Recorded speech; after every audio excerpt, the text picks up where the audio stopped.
সুপ্রিয় দর্শক, BOD Bangla news ন্যারেটিভে আপনাদের সবাইকে স্বাগত জানাচ্ছি। আমি মঞ্জুর মিলন।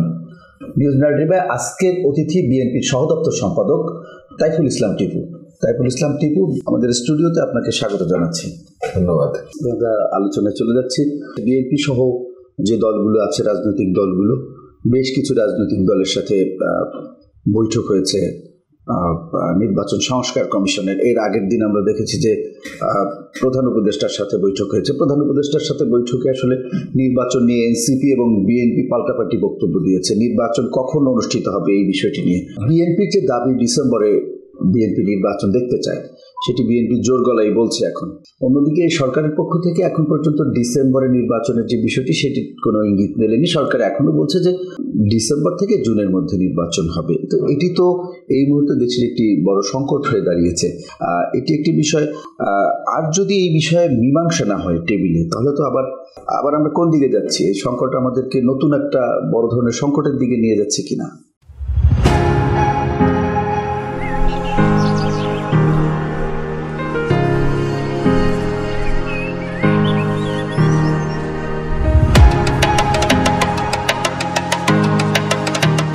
ধন্যবাদ। আপনার মাধ্যমে যারা এটা দেখতেছে সবাইকে ধন্যবাদ জানাচ্ছি।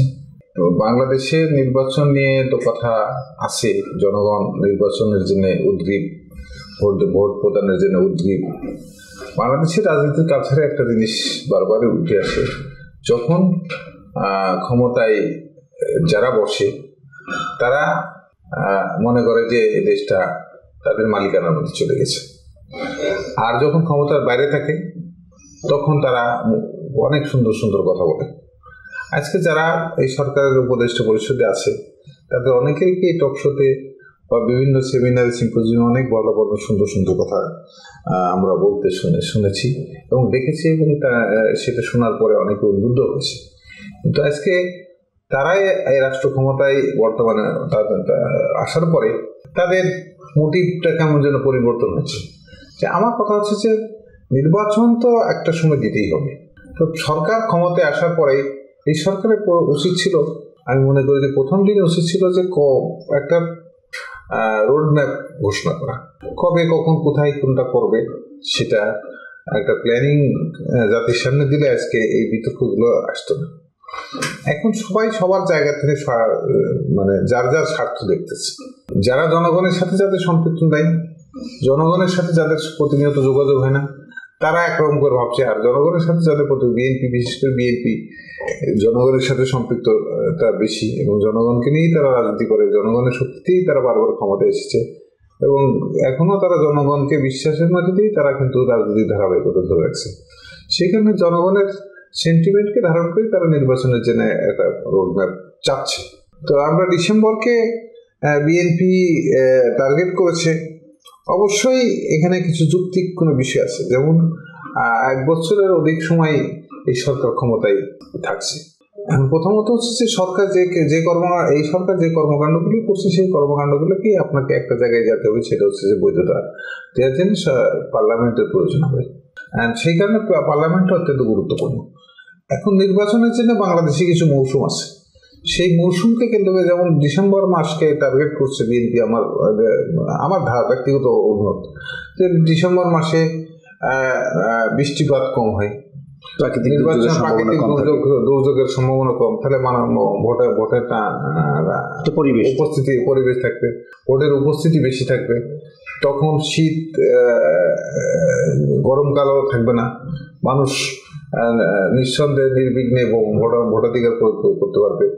তারপর ডিসেম্বর মাসে সাধারণত ছেলে মেয়েদের লেখাপড়াও কোনো ব্যাঘাত ঘটবে না, কারণ পরীক্ষা ম্যাক্সিমাম ডিসেম্বরের মধ্যেই ডিসেম্বরের মধ্যেই শেষ হয়েছে।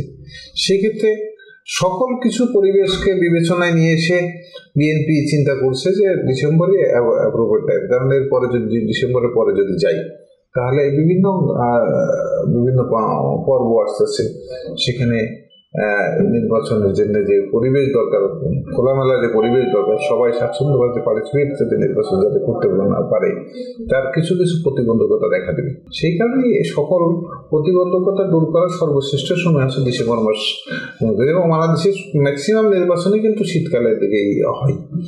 দু একটা অন্য সময় হয়েছে, পরিস্থিতির কারণে হয়েছে, কিন্তু সেই সময়গুলোতে আশঙ্কা, যদি আজকে এখন যদি নির্বাচনের ডেট থাকে জুনের দিকে, তখন বৃষ্টিপাত হবে, ভোটের টানাবার এমনিই কমে যাবে। ভোটের দিন হঠাৎ করে যদি কোথাও ঝড়ো বৃষ্টি হয়, তাহলে অনেকে ভোট বন্ধ করে দিতে হতে পারে, কারণ অনেক স্কুল কলেজে তো ওইরকম সুরক্ষিত অবস্থা নাই।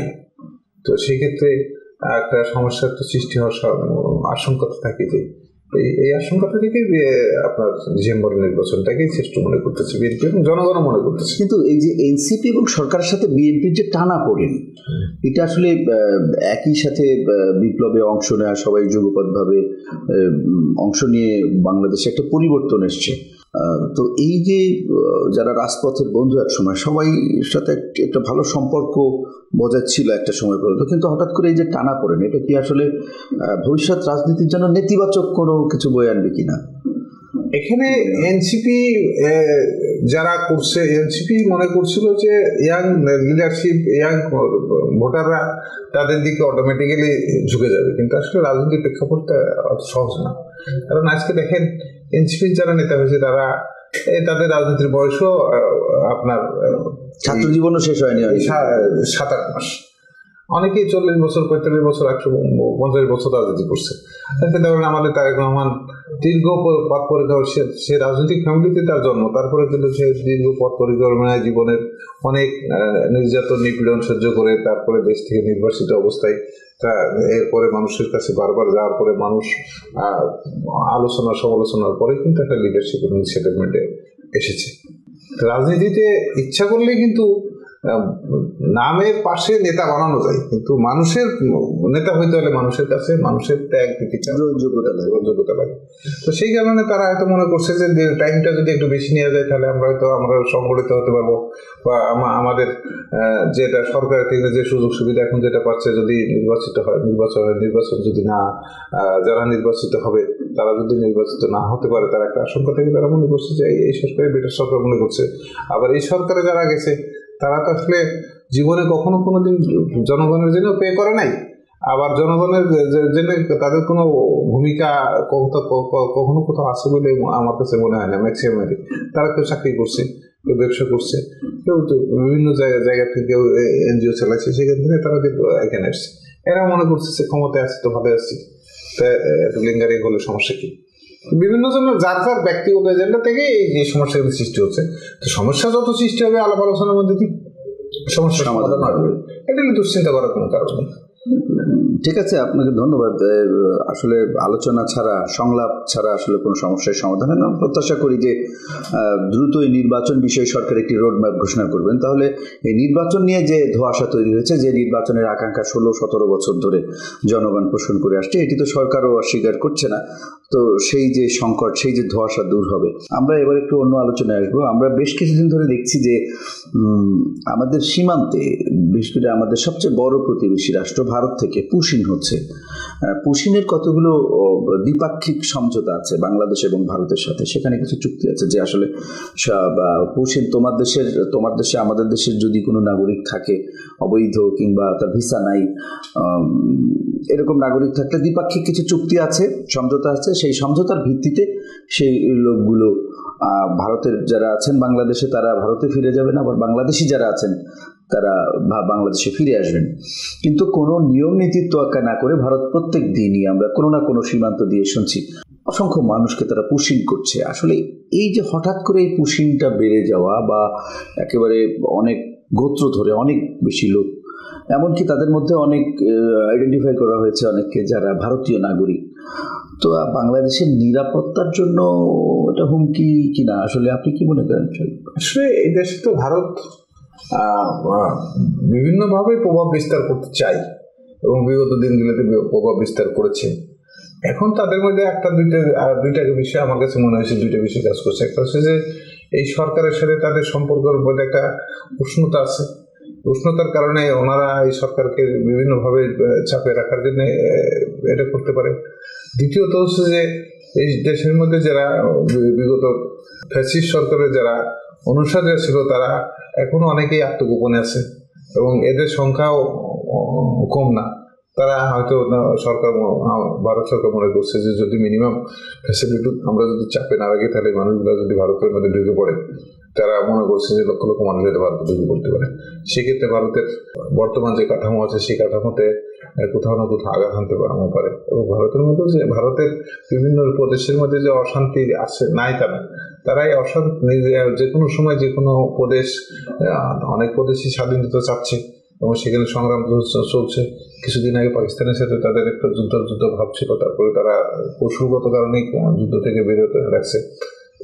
সঙ্গত কারণেই তারা তাদের নিজেদেরকে সেফটির জন্য ভারত এই কাজগুলো বাংলাদেশ সরকারকে এবং বাংলাদেশকে পেশা রেখে যাতে নিজেরা নিজেদের নিরাপত্তা এবং নিজেদের সার্বভৌমত্ব যাতে ক্ষতি না হয় সেই দিকে ভারত বাংলাদেশকে পেশা করছে আমার মনে হয়। এই যে 5ই আগস্টের পরবর্তী যে সরকার, সেই সরকার আমার কাছে কখনো কখনো মনে হয় যে এগুলো তো আমরা রাজনৈতিক সরকারের সময় ব্যাপক হারে এখন যেভাবে হচ্ছে পুষিনিটি দেখিনি। তাহলে যদি রাজনৈতিক, আওয়ামী লীগের সময় ভারতের একটা তাবেদার রাষ্ট্রে পরিণত করেছিল বাংলাদেশকে, আমরা জানি সেটি অস্বীকার করবার কোনো জো নেই, কিন্তু সেটি ঠিক আছে। কিন্তু তখনও আমরা এইরকমভাবে পুষিন, এরকম ওপেন হয়তো গোপনে কি হয়েছে আমরা জানি না, কিন্তু এরকম ওপেনে এরকম পুষিন এগুলো দেখিনি। তাহলে কি আমরা মনে করবো যে জনগণের ভোটে নির্বাচিত সরকার না বলেই তারা হয়তো এটি প্রতিবাদ করতে পারছে না সেইভাবে কঠোরভাবে, যে কারণে পুষিন রেগুলারাইজ হচ্ছে? আমরা কি এটা ধরে নেব? এই সরকারটা আসলে একটা করোনার সরকার, বিভিন্ন মানুষ বিভিন্ন রাজনৈতিক দলের করোনার এই সরকার অবস্থান করছে। সরকার তো আসলে জনভিত্তি নেই। আর একটা স্থিতিশীল সরকার দেশে এস্টাবলিশ না হলে তো সমস্যা অনেকগুলো সৃষ্টি হবে। প্রশাসনের কাঠামোর মধ্যে এই সরকারের প্রতি যে আনুগত্য, এই সরকারের কার্যক্রমকে আগায় নিয়ে যাওয়ার দরকার, যে সেটা সিরিয়াসনেস প্রশাসনের কোথাও কারণে নাই। যে যার মতো যতটুকু মনে হচ্ছে যে রুটিন ওয়ার্কের মতো তারা কাজ করছে। কিন্তু যখন একটা নির্বাচনের মধ্যে দিয়ে যখন স্থিতিশীল একটা গভর্নমেন্ট আসবে, তখন সেই গভর্নমেন্টের জনশক্তিও গভর্নমেন্টের পক্ষে কাজ করবে। আবার 5 বছরের জন্য এসেছে বিদায় প্রশাসনে যারা আছে তারা চিন্তা করবেন যে 5 বছরে এই সরকার কাজ করতে হবে, আমাকে সিনসিয়ারলি যে দায়িত্বটা আমাকে দেবে সেই দায়িত্বটা আমাকে সিনসিয়ারলি পালন করতে হবে। আর এই সরকারের তো আসলে কারো কোনো ধারণাও নেই।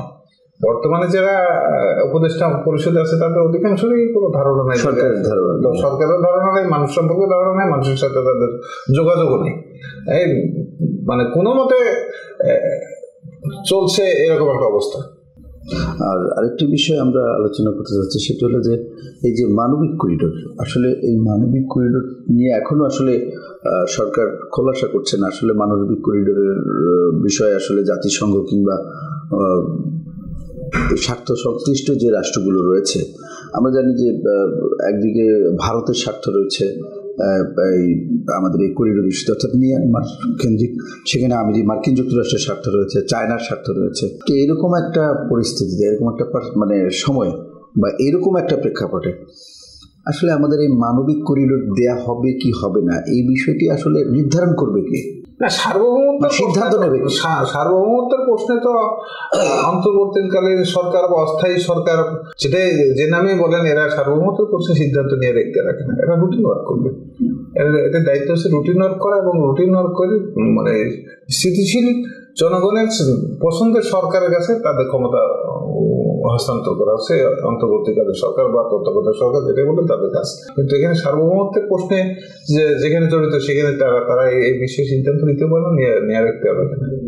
আর এই নিতে হলে তার দেশের জনগণের সেন্টিমেন্ট নিতে হবে। জনগণের যারা প্রতিনিধিত্ব করে তাদের সর্বসম্মতিক্রমে, যদি খুবই প্রয়োজন হয় তাহলে সর্বসম্মতিক্রমে সিদ্ধান্ত উপনীত হবে। ইচ্ছা করলেই কিন্তু সরকার যে কোনো সিদ্ধান্ত নিতে পারে না, যেহেতু জনগণের ভোটে নির্বাচিত নয় এই সরকার। আমরা প্রত্যাশা করবো যে এই ধরনের সিদ্ধান্ত নেওয়ার আগে অবশ্যই একটি রাজনৈতিক সমঝোতা এবং জনমত যাচাই করবেন সরকার।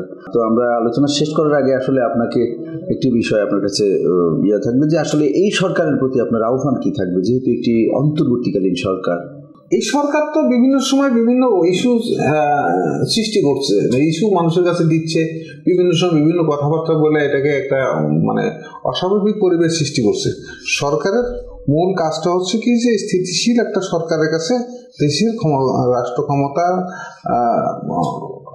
হস্তান্তর করা, এই লক্ষ্যে কাজ করা উচিত। যেটা বিতর্ক জন্ম দেবে, আজকে দেখলাম যে 400 জনের মতন কি তাদের মুক্তিযুদ্ধ সনদ বাতিল করছে, এটা তো আরেকটা